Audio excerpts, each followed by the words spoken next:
Chapter 4 Water. Sounds from a dozen different cities echoed in Kev's ears. Through his earpiece he heard trains pulling out of one station and arriving in another hundreds of miles apart. What he heard most of all was other Minotaurs, of course. The other members of the so-called Executive Review Board, one in each of the corporation's offices scattered across the country, were making one noise or another, breathing, coughing, or writing down a note. Maybe the phone's connection was just too good, or he wasn't paying enough attention to who was actually speaking.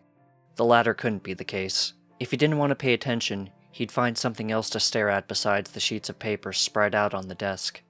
The mine's office, his office, was a single room that housed a few file boxes, office supplies, and the one piece of modern technology that corporate headquarters had blessed them with. Kev didn't know what half of the telephone's buttons did. All he knew for sure was what time it was supposed to ring, and what sort of data he'd need to present to the executives on the other end of the line. He held up a pencil and tried to gauge the time by the shadow it cast. The sunlight coming in through the left-hand window didn't do much good, even though it seemed to be drilling right into his eyes. In a few hours, it dipped below the mountain peak, leaving a view of the winding trail that led to the village. The view out of the right-hand window was just the opposite. The mountain's shadow practically hid the dirt road that led back to civilization, save for the line of telephone poles that traveled alongside it. Kev's ears perked up at the sound of his name, or rather, the name of his division. "All right, let's hear from the Western mining operation and call it a day." Kev smiled. "I'll keep it short then, sirs. Gem production has continued to skyrocket over the past week. By the time I submit the quarterly report, we'll have broken every record the site has ever had. I'm confident that we'll have shipped out a year's worth of raw product before our last shipment leaves the refining factories." "Excellent news, Mr. Kev. I'm assuming metals have continued to stagnate?" It didn't matter who was speaking. As the junior member of the board, Kev could refer to them all as boss. "Yes, sir. I have our best prospectors exploring options to increase ore production, but for the time being I've concentrated our excavation teams on gems. Production is up, and so is morale. The only workforce statistic that's gone down is on-site accidents." Someone else on the line cleared their throat. The tone of voice alone identified him as the executive from corporate headquarters, the boss of the bosses. "I think I speak for everyone here when I say that your performance has been stellar, Mr. Kev.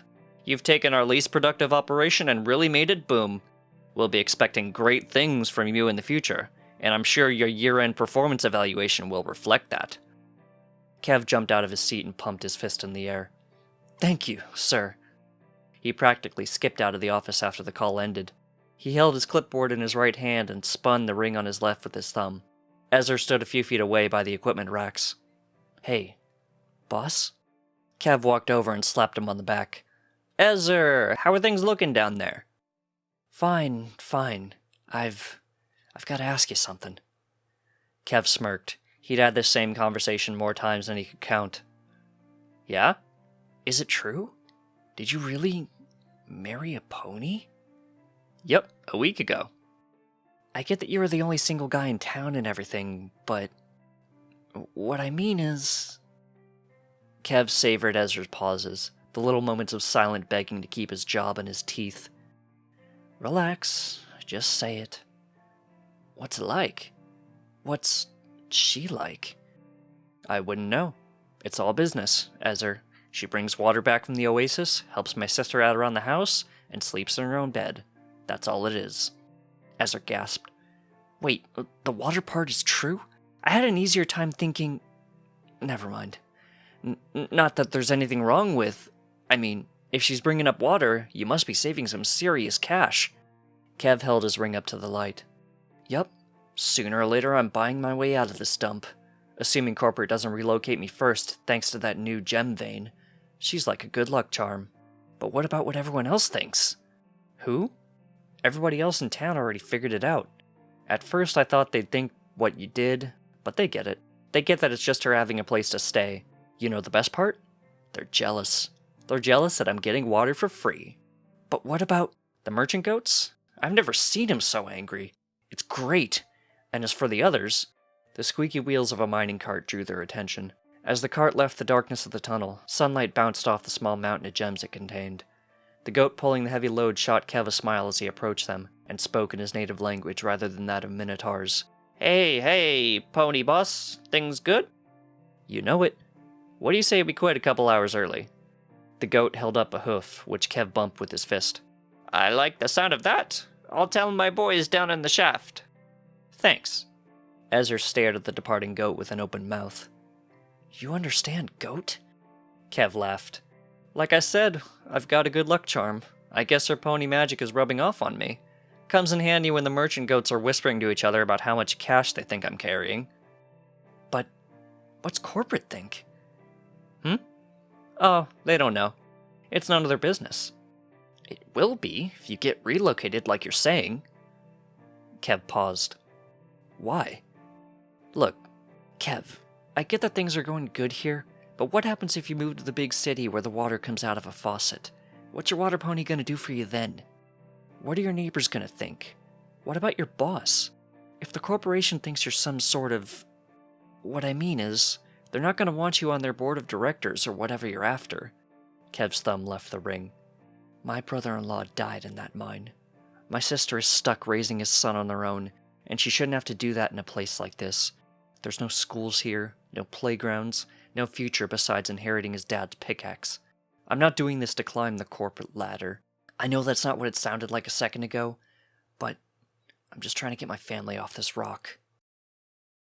Does that include the pony? Kev made a fist with his left hand and felt the ring press against his skin.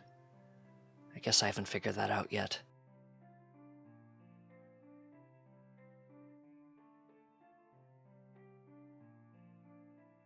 The walk home felt longer than normal, even if Kev was making it 2 hours ahead of schedule. He didn't want to think about what Ezra said, especially when thoughts of home came so easily. Maybe he'd stop at the market again today just to feel the heat of Greybeard's glare. Maybe he wouldn't even bother with celebratory meat, he'd just buy Morning Dew some apples. As clear as he could tell, she liked those better than vegetables, but then again she didn't make such things easy to discern, at least to him. She never ate at the table with them, and would only touch produce and baked goods, the latter of which Dana had made 3 times this week.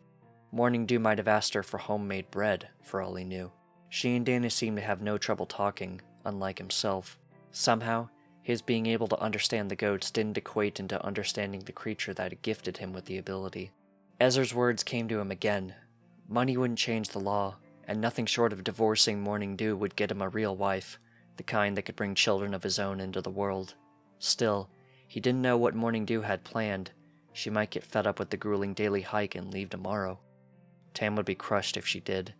Every day when Kev got home, he'd find them playing together. If it wasn't peekaboo, they'd be engrossed in his toys, or she'd be trotting around the house with him balanced on her back. Not today, though. Today he'd be home early, hopefully before Morning Dew. Today he'd have Tam all to himself for a little while. They could play and goof around just like they used to. Then she'd come home, and the two of them would play and go to bed. Morning Dew's penchant for turning in so early at night all but ensured she and Kev never interacted. Even if she could speak to him, she'd be asleep before he and Dana finished eating dinner, and out of the house by the time he woke up. Kev strolled past the magistrate's brick palace and gently into the heart of the market. Greybeard's eyes were on him immediately, this time from behind the pottery table. The usual din of barely intelligible sales pitches died down as the goats exchanged bleating whispers that he wasn't supposed to understand. That's the one! The man with the water pony. Can we get him thrown out? Think he'll get a baby pony out of her? Maybe a man and a pony make a griffin. Can we charge him more? Ha! Get the boss! He's headed for the food. Greybeard pushed his way through the crowd and beat Kev to the fruit stand. The young goat who'd been running it shrank down and disappeared as his elder approached. Kev merely smiled. I'd like some apples. Greybeard clicked his tongue, and one eye appeared next to him. Apples, you say? Kev nodded. Apples. Greybeard moved his hoof over the produce on display, and picked up a small apple covered in bruises. Here you go. 50 coin. No. 50 coin. Want water to go with it? Kev locked eyes with the goat. I've got 20 coins for you, and I want 5 apples. That's what everyone else pays. Greybeard shrugged. Market change day to day. Today this apple cost you 50 coin. Tomorrow, maybe 100. Maybe at only 40 if you buy some water. Are you married? Greybeard gave a quick, stern nod. Yes, big family. Need coin to feed them. Me too. My wife only hauls in one thing, but she's dying to branch out. She'd love to bring up enough soil to start growing our own food, but I've been against it. I wouldn't want to hurt your business, after all. She grow meat, too? One Eye gave Kev a smile, which was somehow more sinister than his usual sneers. Kev smiled back. Ponies are supposed to be amazing gardeners, so who knows? If not, we could always start selling whatever we don't eat. Maybe next time I'll be selling apples to you. You like apples, right? Silence hung in the air. Greybeard set his hoof over the apple. Juice squirted across the table as he slowly crushed it. Back up apples. One Eye gaped. Eh? You mean we still sell? Back up apples! 5 apples for 20 coin. You get smashed one free. Sign that we not upset good market if you don't. It's always a pleasure doing business with you two. One Eye held up a menacing hoof. I keep watch on you, Min. My horns have business with you if... Greybeard's glare silenced him. No talk.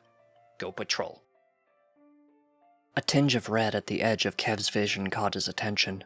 Morning Dew's vibrant mane was unmistakable at any distance. Can we make this fast? He hurried out of the market, much to the goats' relief, if their whispers were anything to go by. Morning Dew was one row of houses over, ears flat against her temples and head bowed so low that her mane brushed the ground. As she hurried along with her water jug swaying in time with her quick steps, a short and spindly goat followed closely behind. Tufthead's shadow crept up behind her, and his bleeding words closed the gap. Slow down, water pony. You don't need to run. What's the big hurry? Need to pay your rent to the two-legger? You should come live with me. I've got better ways to make you sweat. Kev leaped a fence and burst through a gap in the huts. His hands closed around Tufthead's neck a moment later. Inside of a heartbeat, the namesake massive hair on the goat's head was pressed against the ground. You want to fly back to the oasis, bleeder? Tufthead opened his mouth, which only prompted Kev to squeeze harder on his windpipe as he bellowed in his ear.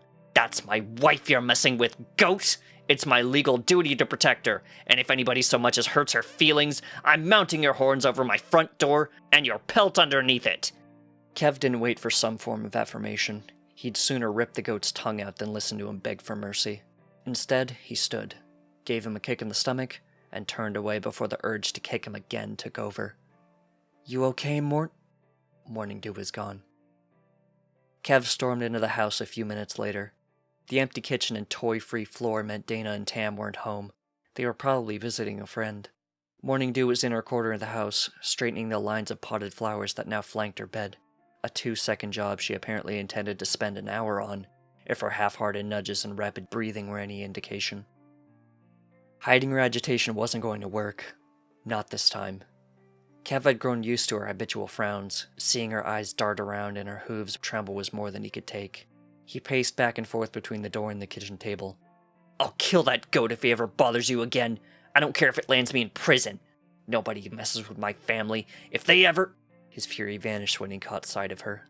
Morning Dew had curled herself into a ball in the corner his pacing had inadvertently boxed her into. Her tail obscured most of her face, save for one tear-streaked eye. If she was flustered before, nothing short of abject terror could describe her current bout of shivering. Seconds passed before Kev found his voice. I'm sorry if I scared you. I meant what I told the goat, though. If somebody out there has a problem with you, they're gonna have a bigger one with me. She steadied herself enough to nod, although Kev couldn't see that as a sign of willing agreement, not with her watching him with the same mortal fear as Tufthead. She mumbled a few unintelligible words and wiped her eyes. Kev backed away and remembered the bag he was holding. I brought you some apples. I'll just leave them here on the table and go somewhere else. I won't bother you anymore. I swear I was just trying to protect you. He walked into his bedroom and shut the door as quietly and gently as possible. Being home 2 hours early wasn't as nice as he had anticipated. Night eventually came, but sleep didn't. Kev lay awake in his bed with nothing but the peeling paint on his ceiling to aid in his contemplation. No matter how many times he replayed the day's events, he couldn't figure out where it all gone wrong. He'd been on the winning and losing end of plenty of schoolyard fights, and no bystander, male or female, ever ran away scared. He'd watched Dana bloody the face of a moron that hadn't gotten as lewd as that goat, and cheered her on. What was wrong with ponies? The race that controlled night and day couldn't possibly be that passive and spineless. He should have asked Dana about it. She could have talked to Morning Dew for him, maybe even gotten him a few answers. Instead, he had let time roll on. He put on a smile when Dana and Tam came home, and watched the typical evening play out in front of him. Now here he was, on the verge of starting another workday with no sleep and a head full of questions. What was he supposed to do? Did Morning Dew actually want to be victimized? Did ponies have some obscure code of conduct when it came to defending their spouses? What was wrong with just hitting the guy? The only question Kev did have an answer for was Ezra's. Of course Morning Dew was part of the family. He'd known that the second he'd rushed in to save her. Even if she wasn't the wife he wanted, she was a good addition to the house. She was Dana's helper and Tam's playmate. She made their lives easier, and the money she'd saved him each and every day had the potential to change everything for the better. Inside of a year, they'd be able to move. Something stirred in the silent house. Kev's ears perked up. Was that Dana coming to tell him what he'd done wrong? Or, more likely, grill him until he figured it out himself? His ears followed the sounds of hooves approaching his bedroom door. No one turned the handle. No one knocked. Instead, a piece of paper slid under the door, and the hooves echoed off into the distance. The house's front door had opened and shut by the time Kev got out of bed, and the first rays of morning sunlight shone through the window as he held up the paper. On it were 2 words in Morning Dew's careful script. Thank you. Kev left for work early. He'd excused it as making up for coming home early the day before, rather than his desire to sit on top of the hill and watch the day begin. The sun bore down on the world as he sat there, particularly on the path to the oasis. An inch-tall Morning Dew drifted in and out of his sight as the path led her through light and shadow. He saw her do this every morning. As they walked to work, she did the same. They went about their parallel lives, meeting only briefly under one roof in the evening, just enough contact to acknowledge each other's existence. The tiny pony in Kev's sight paused. He squinted to try and make up for the distance. If she was hurt or stuck, he wouldn't be able to tell.